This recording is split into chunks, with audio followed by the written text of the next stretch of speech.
Hey tea heads, this is Don from Mayleaf. In this video, I'm going to be sharing with you 5 pro tips on how to write the best tasting notes when you're enjoying your tea. I'm often asked if I am a super taster with above average taste buds compared to the norm, or if I've been professionally trained, or if I just simply make up tasting notes. The answer to all of those questions is no.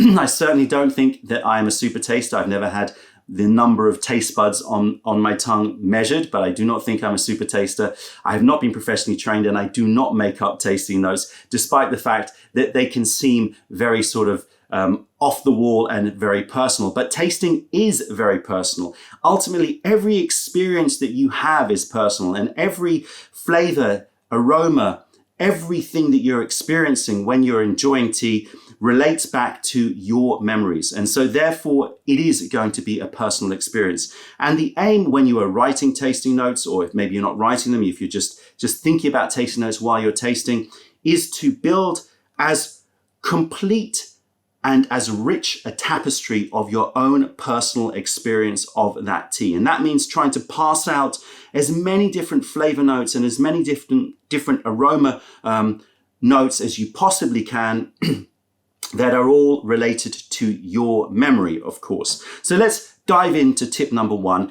and that is related to this, and that is to be free and to set your intention to be free. That means that you need to be unafraid of vocalizing, writing, or even thinking about tasting notes from your instinct. Oftentimes I do group tastings, and they can be very frustrating affairs because you might have 3, 5, 10, 20 people in front of you drinking tea. And you can sense a palpable sense of trepidation when you ask people, do you get any flavor notes? You know, would anybody like to share any tasting notes? And that is because people are scared to put themselves out there. People are scared to be perceived as wrong or silly, or their flavor notes to be completely at odds with everybody else's. And inevitably what happens is you have 1 or 2 people that just dominate the conversation, because those people are not super tasters. I would assume they're not, they don't have extra taste buds compared to everyone else. Simply, they are more willing or more able to relinquish their fears and just talk about the instinctive response that they're having with their tea. Tea is a subtle drink. That's what makes it so enjoyable for tasting. It's not a flavor that comes to you. It's a flavor that you must go to. That's why it draws your attention. That's why it's so great for all these other purposes that we've talked about before, mindfulness, meditation, etc.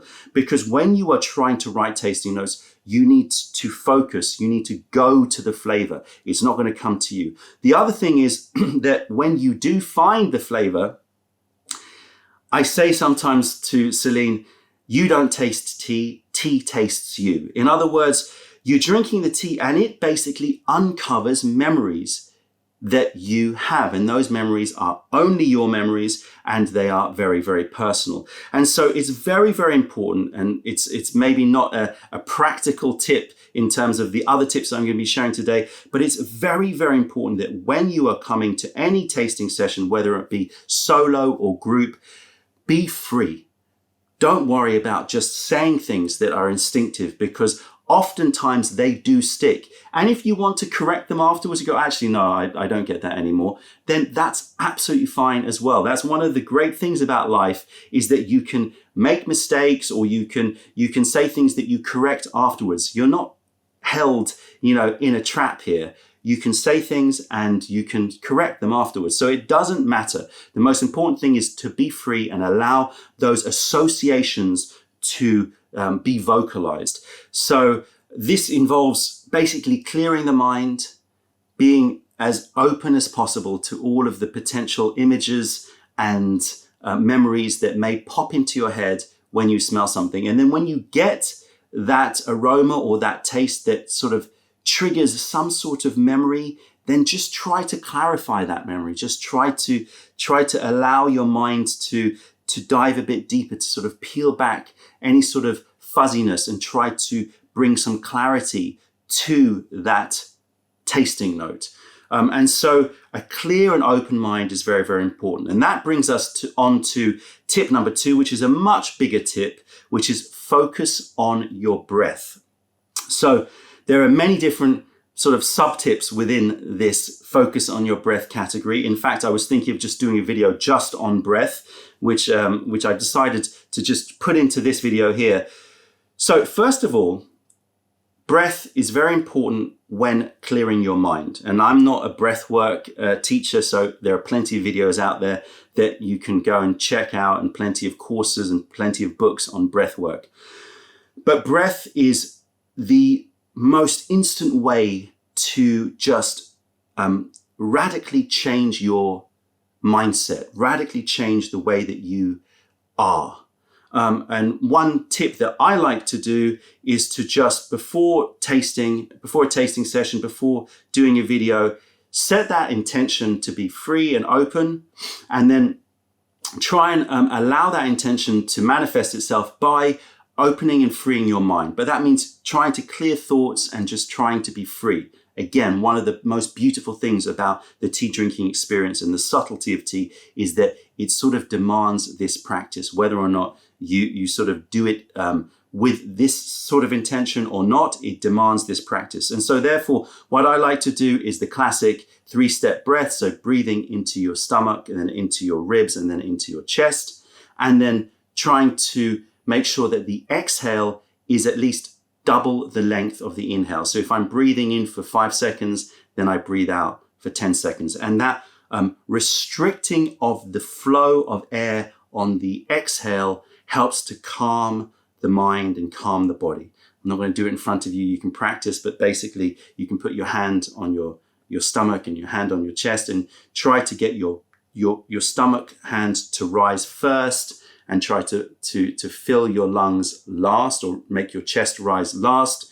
And then just sort of count out sort of 5 seconds on the inhale, and then try to slow down in reverse. So your hand on your chest moves down first and your hand on your stomach moves down last. So your exhale is a reverse pattern, but try to make it double the length of the time. And if you do that even a few times, you should notice a palpable sense of calming. And also, because you've been focusing on your breath, you will tend to have a clearer mind. So as you move into the session, you'll have a clearer mind. Before I move on to more tips, let me just introduce this tea to you. This is Shifu's pudding, one of my favorite oolong teas. And the reason why I picked this tea is because, number 1, I love it. Number 2, I haven't drunk it for a while. But number 3, also has a very rich tapestry of aroma compounds. So I'm going to warm up this guy one, and we're going to continue to talk about breath. The other part of breath, which is important in tasting, and you may have seen me do this from time to time when I'm about to do a tasting, is the sniff. So sharp inhalations through the nose is a very important way to wake up the olfactory cortex, which is the part of the brain which is going to be processing aroma through your nose. And I'll put some studies in the description below all about aroma and sniff and all the things that I'm going to be talking about. But it is scientifically proven that that if you sniff, you're waking up that part of the brain. So that brain's going, okay, you want to use me now, right? And so that's something that I instinctively do. You may see, I go, okay, let's smell this tea, or let's get into this tea. That's something to just wake up, alert. Hey, brain, we're going to focus now on smell. So the sniff is a nice way to wake up your brain. The other thing about sniffing, or smelling in general, is that the rate at which you sniff and smell, in other words, the airflow, the speed of the airflow, is going to affect the intensity and the perception of odor. So you have many different odor compounds, okay? And you've got up in your nose, you've got this little stamp-sized epithelial sense zone, where it's really picking up all of the information to send up to your brain. So you've got, an area up here that is dedicated to picking up aroma. And you have odor compounds which are called low sorption compounds, and you've got high sorption compounds and everything in between. What that means is high sorption aroma compounds are odor compounds which are readily absorbed into your mucus and into your nose lining. Low is obviously less quick at the rate of absorption into your lining. And so therefore, if you sniff fast, what you're doing is you're sending the air very quickly up. And that means that the high sorption odor compounds don't have a chance to get absorbed by the area below this sense zone, and therefore you're going to be picking up more of them. If you smell too slowly, then those high sorption odor compounds are going to be absorbed a lot by the lower part of your nose, and by the time it reaches the sense area in your nose, you're not going to have as many of those compounds to experience or to process. And so therefore, sharp sniffs or faster sniffs is going to be accentuating those high sorption odor molecules. And then you've got low sorption molecules, and the opposite is true. If I breathe fast like that, then they go up my nose, but they don't have time to get absorbed by the sense area, and they get just brought into my respiratory system. Okay? Whereas if I breathe slowly, it gives them a chance to sort of hang around in that zone for longer and therefore get perceived by your brain. And so therefore, short sniffs, fast sniffs, are going to be picking up more of those high sorption odor compounds, and slower smelling is going to be picking up more of those lower sorption compounds. Now, I need to dive into exactly which ones are, how to describe high sorption versus low sorption, but I have instinctively found that when I smell fast, I pick up what I often call bright, high aromas, transient aromas. Transient means they move very quickly, they're gone very quickly. And so my assumption is that those brighter aromas, so in this case, I'm picking up pine and the bright notes of dried raisins, right? I pick that up with the short smells, the short sniffs, the fast sniffs, and I would assume, therefore, that they are more high sorption odor compounds. But when I do long, slow sniffs, I pick up much more of the warm, what I normally term bassy notes, like the cookies and butter and baked notes in this tea. So there's a difference that you get in not just in terms of intensity, but the actual type of odor that you're picking up is going to change depending on how you sniff. Fast sniffs versus slow sniffs. You can also do the sort of slow to fast. So you go slow and you do a long sniff. And as you sort of approach the end, you just speed up. So slow and then speed up. You can do that as well. Sometimes I've seen tasters do that. So you get in one smell or in one sort of a movement, you get to pick up a lot of different odor compounds. That's something you can do, although I find sometimes it can be a bit overwhelming. You get too many things happening at the same time in the nose. The other thing you can do to really slow it down is open your mouth. And that means that you're slowing down the airflow even more, because some of the inhalation is going into your mouth. And also what you pick up when you do that is you'll tend to pick up a little bit more of the actual taste of the aroma compounds, which tend to be a little bit more in the sort of saline. You pick up the saltiness of a tea, and that can sometimes contribute or add to your tasting notes. So experiment with the rate of sniffing and the length of the sniff, and with open or closed mouth. Those are my tips with smelling. You can like dive further into this, of course, but it's a very interesting side of the process of olfaction, of aroma perception, is understanding how different airflows will change how much you smell and what you smell. And this is probably hardwired into evolution, right?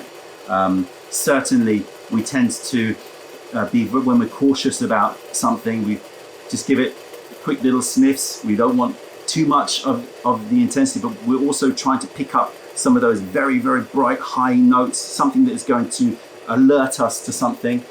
These are just my own assumptions, guesswork here. I think it's an area that needs more exploration, but I would imagine that just like everything, there is, you know, some benefit from this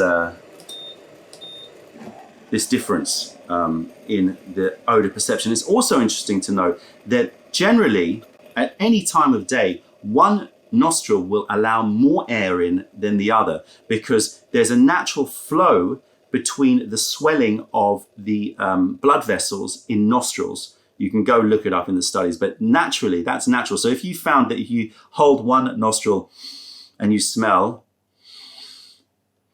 yeah, this one is more blocked than this one. So my nostril here is slightly more swollen inside, and that's normal, and it cycles throughout the day, usually a couple of hours or a few hours between. So you'll cycle between one nostril being a lower airflow and one nostril being a higher airflow. And therefore, because of what I've just said before, one will have a higher rate of flow to the other, and therefore you're smelling both the high sorption and the low sorption in one sniff if you're smelling with both nostrils.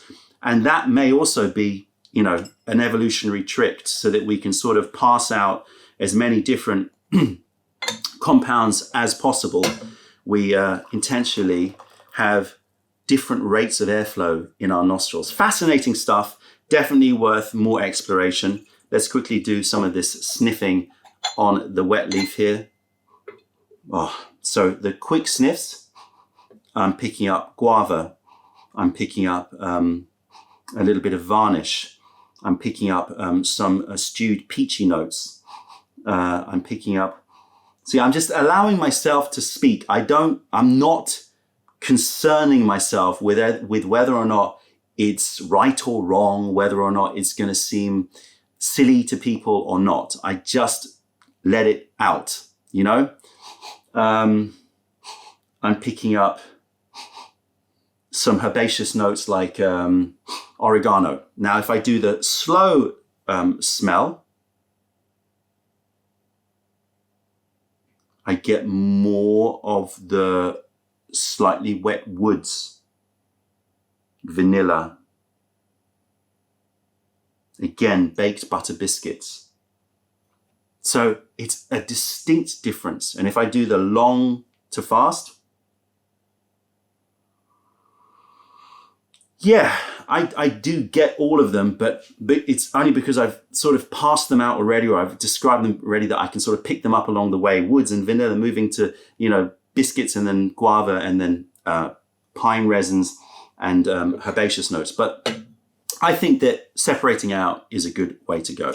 All right, before we move on to the next sort of subheading on breath, let's brew some of this tea.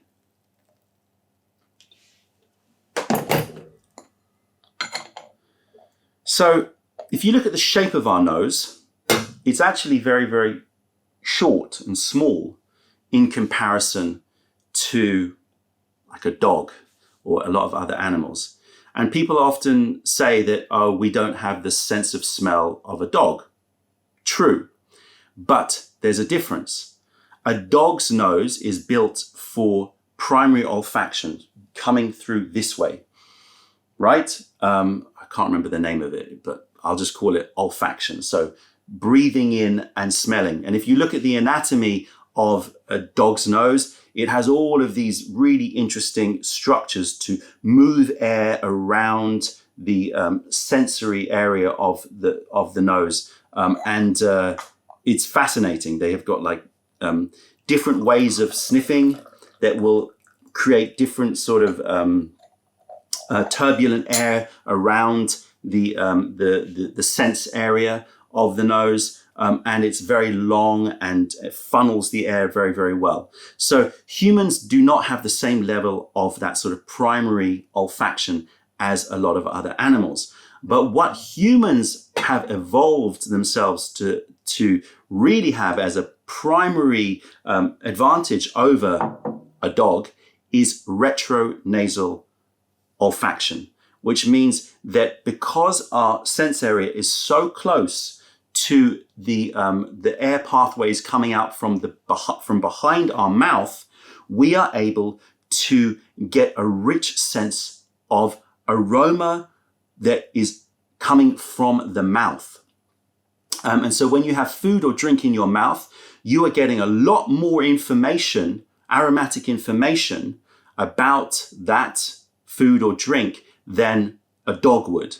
And so we've lost that sense potentially, or we have a reduced sense of smelling from the outside world, but we have a much higher enhanced sense of retronasal olfaction. But what's interesting about retronasal olfaction is that it's sort of perceived by the brain as coming from the mouth. And so it's sort of thrown into this idea of taste. And it's not strictly taste. So the taste buds are primarily there to pass out nutrition. Is it salty? Is it sweet? Is it bitter? Right? It sort of looks at the nutritional information of the actual food or drink.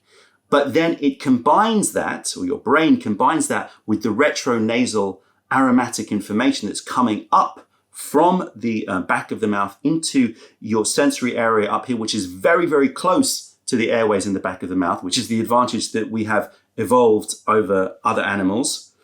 And it combines that retronasal aroma with the taste to create flavor.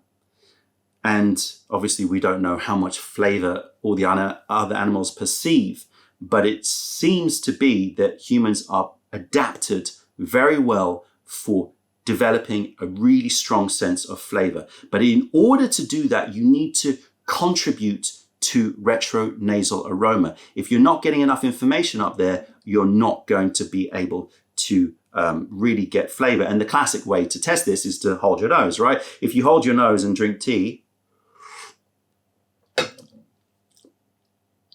I would say I taste very little, but the truth is that I still taste the same amount. My taste buds are still working.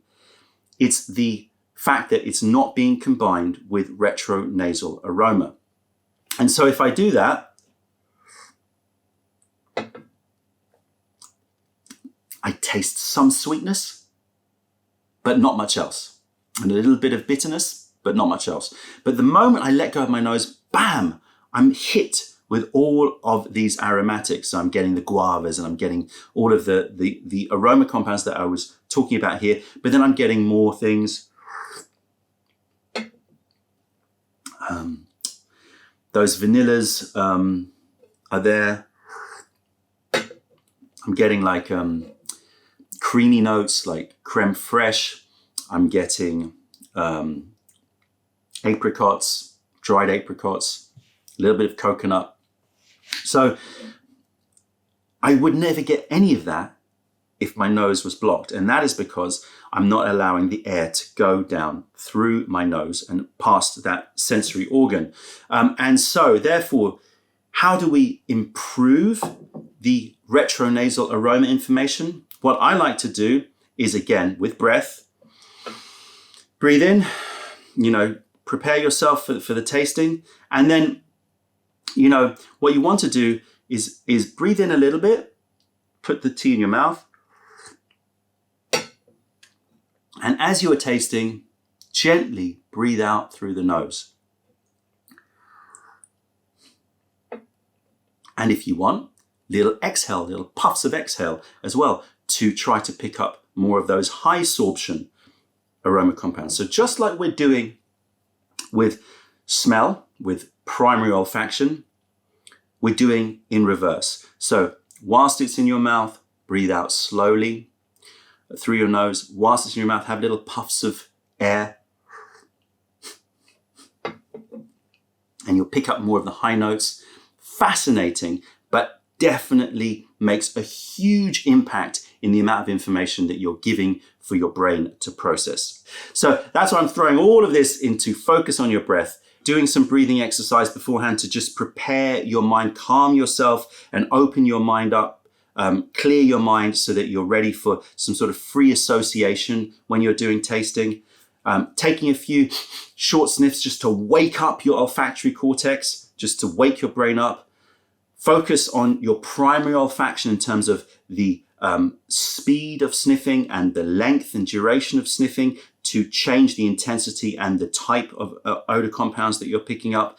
And finally, when the tea is in your mouth, do the reverse. Slow breathing out through your nose or fast breathing out through your nose will help to give even more information to your brain in order for you to get better tasting notes. All right, moving on to tip number 3. And that is that I think you should focus on the cooler notes of a tea first. What do I mean by that? I mean these notes that are fresh, light, bright. Again, I talk about high, bright aroma in terms of the EQ.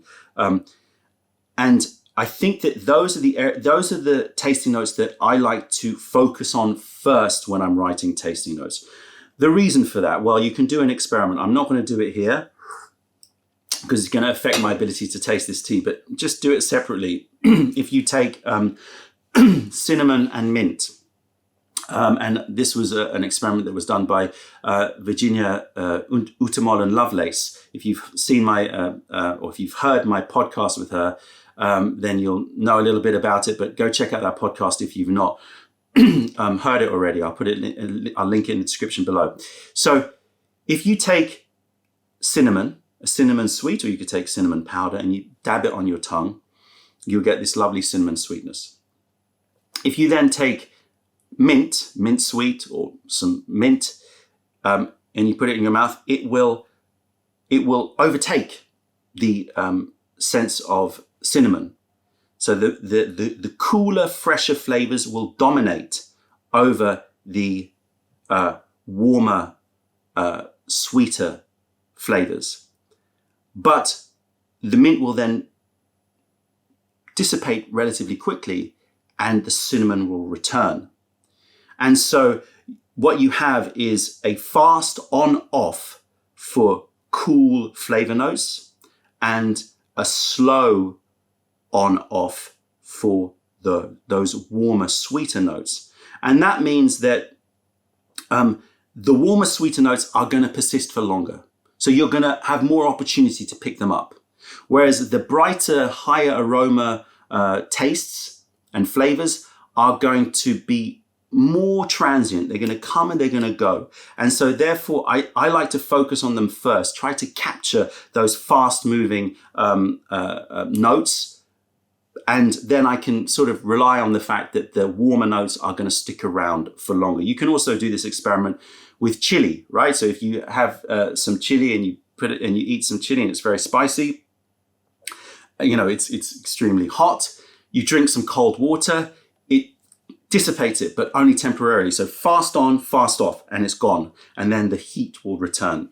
And so when you are doing your tasting notes, I like to just sort of mentally think, how am I gonna, let me try to pass out those bright, high aromas before I focus on the warmer ones. Because if you don't do that, what happens is as you brew into the tea, you're going to get less and less of those high, bright, transient notes. You're going to have less opportunity to pick them up, and your mouth is going to be having this build-up of those warm, sweet aromas, and they can dominate too much towards the sort of end of your session, the middle part and end of your session. Whereas focusing on the bright aromas, they're going to be at their peak at the beginning of your session, and your mouth and your nose is going to be a little bit more ready to pick them up. Oh, mic fail. I'll be back. Sorry about that. The microphone battery failed over there. So you're probably hearing me a little bit echoey for a few minutes. Apologies for that. Okay, so just to finish off this tip, focus on those bright, high aromas first. So that means that when you're sipping, make sure that you just set your intention to try to look for those transient aromas. That means sniffing out a little bit more, getting more of those high sorption notes. A little bit of lime zest. Again, apricot.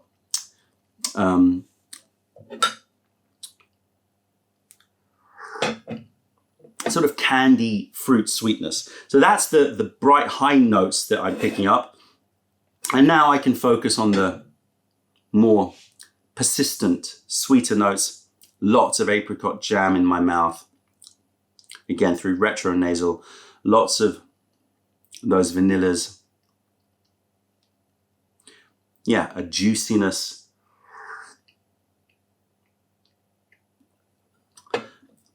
Which is, on the one hand, at the beginning, buttery and baked, and then moves into this apricot jam sweetness. So that is my third tip, I should say. Fourth tip is sort of related, and that is to taste at different temperatures. So let me brew this again with hot water so I can show you. Because in the same way that you can change the different types of aromatic compounds that you are perceiving through changing your rate of smelling, sniffing, or rate of exhaling. Also, you can definitely change the types of aromatics or tastes that you're picking up by tasting and smelling at different temperatures.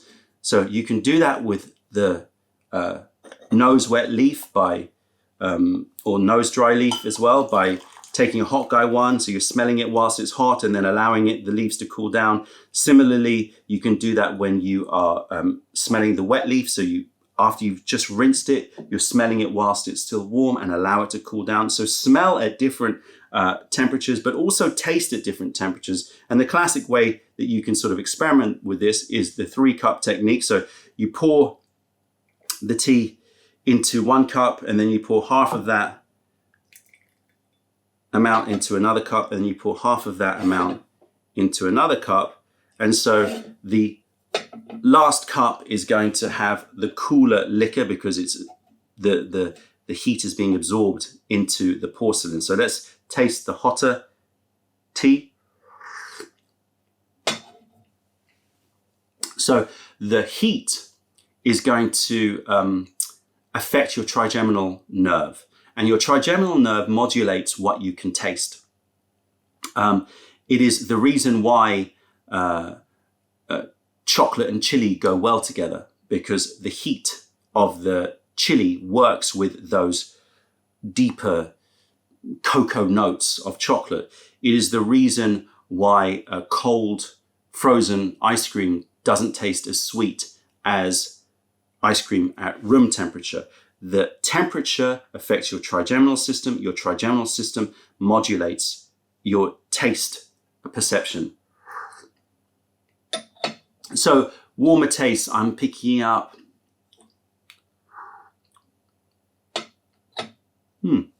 more of the bake, more of the vanillas.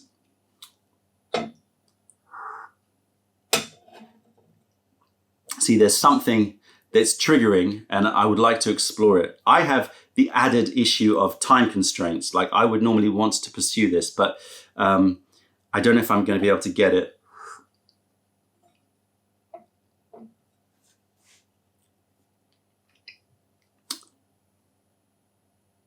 What I'm doing right now is just allowing my mind to just sort of flicker through memories. So I'm seeing like different things. Like I'll tell you what I'm imagining. I'm seeing like boats on a harbor. I'm seeing like, for some reason, pasta. Like I'm seeing like it. Some reason it feels like a holiday by a harbor.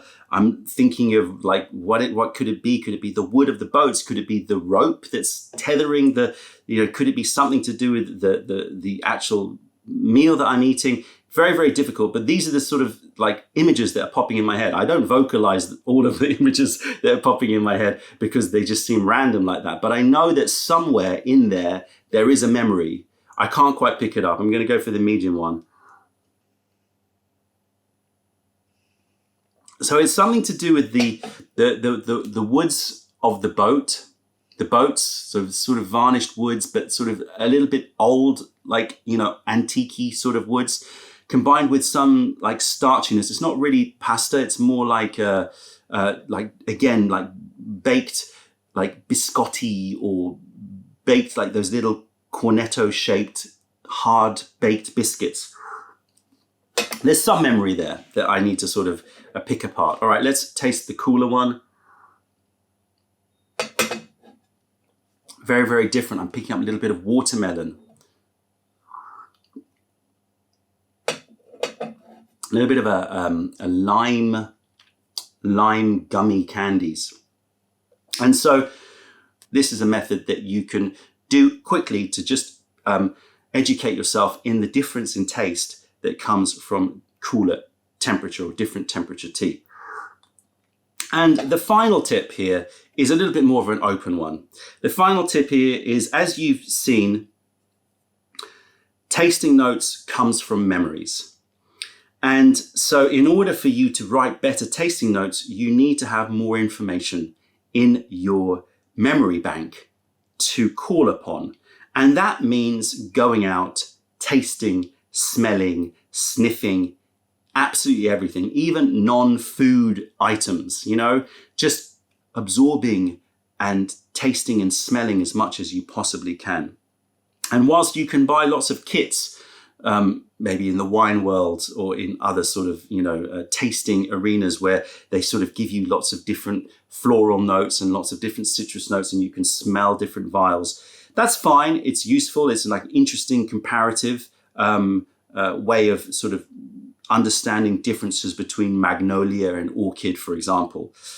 But really, they don't get hardwired into the brain unless they are associated with emotion, with an experience. That's the same with every kind of learning. The best way to really lock something in your memory is to make it something which has a sensorial impact on you. It could be negative or it could be positive. It could be a very happy memory or a very distressing memory. But those are the memories that lock in the most, is when they have this emotional impact. And therefore, in my experience, the best way to taste teas and to build rich tasting notes with teas is to go out and experience life with that same sort of verve and passion, to just take in all the information and allow them to get locked in through, you know, a very emotive way of living.